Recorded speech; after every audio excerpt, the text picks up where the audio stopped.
Hello, it's me Rumi. আসসালামু আলাইকুম, welcome back to my channel.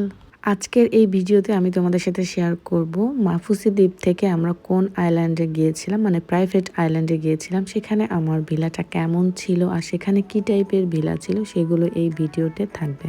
আশা করি তোমাদের এই ভিডিওটি ভালো লাগবে, আর যদি ভালো লাগে তাহলে অবশ্যই আমার চ্যানেলটি সাবস্ক্রাইব করে আমার পাশেই থাকবে, আর পাশে থাকা যে বেল আইকনটিটা ক্লিক করে রাখবে যাতে নতুন কোনো ভিডিও আসলে তোমরা খুব সহজেই পেয়ে যেতে পারো।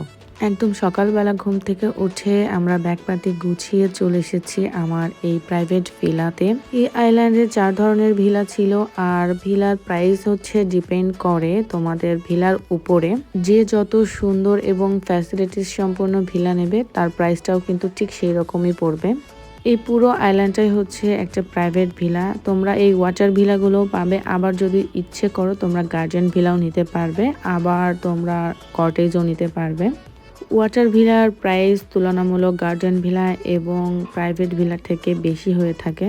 এই আইল্যান্ডে ওয়াটার ভিলা আছে হচ্ছে 4টা, তার মধ্যে এটা হচ্ছে সব থেকে একটু কম রেঞ্জের মধ্যে, কারণ এখানে অনেকগুলো ভিলা আছে এই জন্য।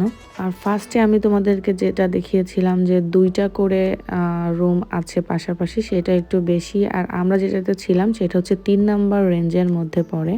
দেখলেই বুঝতে পারবে যে আসলে দাম কেন এত বেশি একটাতে কেন কম। এই যে আমরা এটাতে ছিলাম, এটা হচ্ছে 2টা রুম মিলে একটা ভিলা, এই জন্য এটা একটু দাম বেশি। আমি আমার রুমে চলে এসেছি, আমি তোমাদেরকে এখন একটা রুম ট্যুর দিয়ে দেখাচ্ছি যে কি কি পাবে।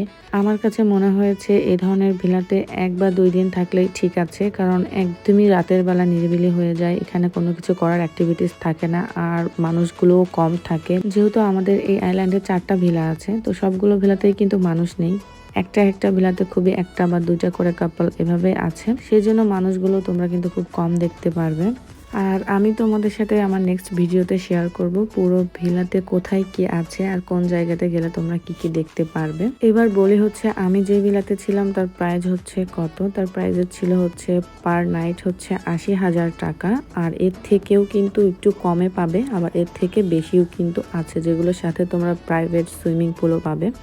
ফার্স্টে যে 2টা ভিলা দেখিয়েছি তার একটু কম রেঞ্জে পাবে, আর আমরা ছিলাম হচ্ছে 3 নাম্বারটাতে, আর 4 নাম্বারটা আরও বেশি, লাখের উপরে প্রাইস রুমের পার নাইট।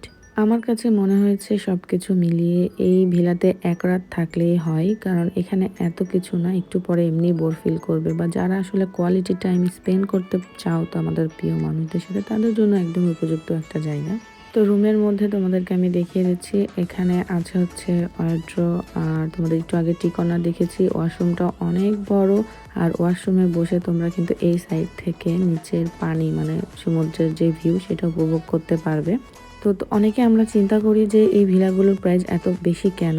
আসলে ভিলাগুলোর প্রাইস বেশি হওয়ার কারণ আছে, বিভিন্ন টাইপের ভিলা থাকে, আর বিভিন্ন টাইপের ভিলাতে বিভিন্ন ধরনের ফ্যাসিলিটিস থাকে, আর সেই অনুযায়ী কিন্তু দামটা ওঠানামা করে।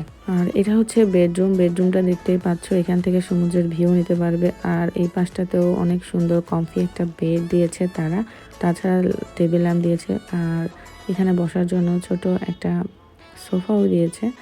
সবকিছু মিলিয়ে কিন্তু রুমটা অনেক সুন্দর ছিল।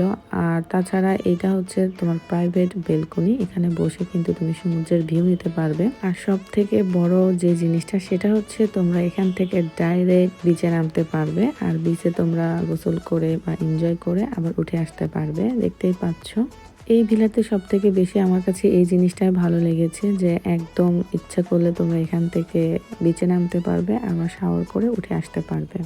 এইসব কারণে কিন্তু এই ওয়াটার ভিলাগুলোর দাম এত বেশি হয়ে থাকে। তাছাড়া কিন্তু তোমরা এই আইল্যান্ডে গার্ডেন ভিলাও পাবে বা কটেজ টাইপের ভিলাও পাবে, সেখানেও কিন্তু তোমরা থাকতে পারবে। তাছাড়া এদের কমন যে সুইমিং পুল, সেখানেও কিন্তু তোমরা যে কোনো ভিলাতে থাকো না কেন সেখানে এনজয় করতে পারবে। জাস্ট প্রাইভেট ভিলাগুলোর সুইমিং পুলে শুধু তাদের জন্য যারা প্রাইভেট ভিলাতে থাকে। তো আমি যেই বাচ্চাটাকে দেখালাম তারা হচ্ছে একটা মুসলিম ফ্যামিলি, তার নাম হচ্ছে নুরি। আমার কাছে খুবই কিউট লেগেছে, কারণ ওর যে গায়ের রং সেটা না শাইনিং করছিল। আর আমি সব সময়ই কিন্তু বাচ্চাদের অনেক বেশি পছন্দ করি। তারাও আমাদের সাথে আমাদের পাশের রুমেই ছিল। আর এখন আমরা সবাই যাচ্ছি হচ্ছে লাঞ্চ করার জন্য।